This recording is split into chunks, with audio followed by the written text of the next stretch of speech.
حضرت ابو ہریرہ رضی اللہ تعالیٰ عنہ روایت کرتے ہیں، کریم آقا علیہ الصلوۃ والسلام کی بارگاہ میں عرض کیا گیا، حضور فلاں ایک عورت بڑی زاہدہ عابدہ ہے، بڑی نماز روزے کا خیال رکھنے والی ہے، لیکن بدقسمتی سے اس کے پڑوسی اس سے بڑے تنگ ہیں، پڑوسیوں کے ساتھ اس کا ایٹیچیوڈ اور بیہیویئر اچھا نہیں ہے۔ تو میرے آقا علیہ الصلوۃ والسلام نے فرمایا کہ وہ عورت جہنمی ہے۔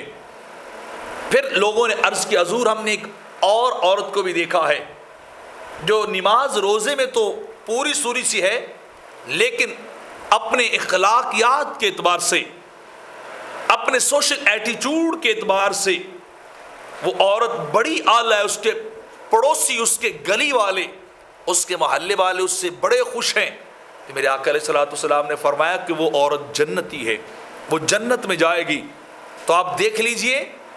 نماز روزہ ایک طرف، قیام و رکوع سجود ایک طرف، اور پڑوسیوں کا خوش ہونا ایک طرف، پڑوسیوں کے ساتھ تعلق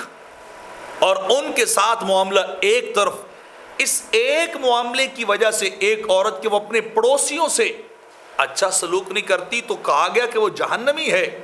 اور دوسری طرف جب کہا گیا کہ وہ اپنے پڑوسیوں سے بڑا اچھا سلوک کرتی ہے،